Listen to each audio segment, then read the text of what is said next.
بص يا باشا كده اهو، خش بحث اهو يا باشا. جابت لك ايه دلوقتي؟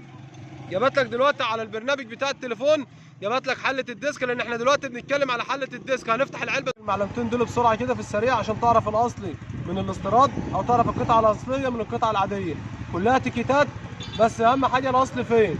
يعني انت ممكن تلاقي التيكت استيراد وتلاقيه مش موجود من اساسه في الشركه، له اي صله خالص بالشركه، وتلاقي شركه برضه مسجل. يعني في حاجه دلوقتي هوريك عليها لو ركزت معايا.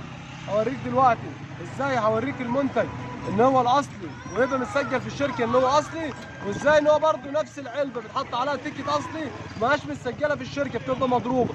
طب دي نعرفها ازاي؟ انت ممكن من خلال تليفونك او من خلال برنامج على تليفونك وانت واقف عند بتاع قطع الغيار، تبص على اللينك بتاع العلبه ديت او بتاع الشركه، تضرب على اللينك بتاعها من هنا، هيخش معاك على طول زي ما هوريك في الفيديو دلوقتي. كمل للاخر عشان تعرف. هشرح لك على الفيديو على التليفون عشان اوريك. هتخش على اللينك هنا يروح مدخلك على موقع الشركه على طول. يعني انا مثلا عايز كربيراتير، هخش على اللينك بتاع علبه الكربيراتير يوديني على الشركه على الكربيراتير، تمام، او على المنتجات بتاعتها. طب لو دخلت على علبه مش اصليه، هتقوم تروح مدخلك على حاجه غير مجهوله خالص، ماهاش موجوده لها صله اساسا، مش هتلاقي حاجه تخش عليها. تمام كده زي ما اوريك دلوقتي. ركز معايا بقى وخليك معايا عشان اخش وهوريك على التليفون.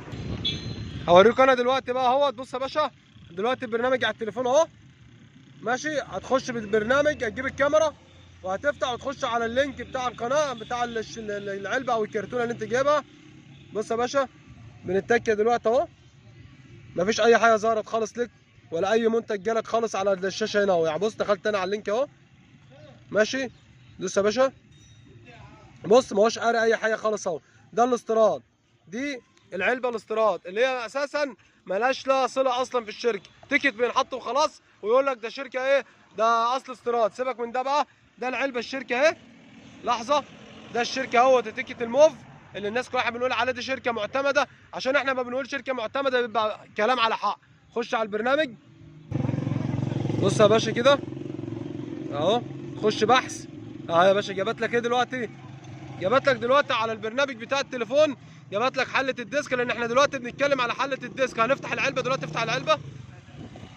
بص يا باشا، العلبه مقفوله اهي، هنفتحها لك عشان برضو تثبت ان احنا ما دخلنا على التيكت بتاع العلبه من بره او على بتاع البرنامج بتاع العلبه. جابت لك ايه اللي في قلب العلبه اللي انت بتبحث عليه. بص يا باشا، حله الديسك اهي، طلعها زيزو بعد اذنك.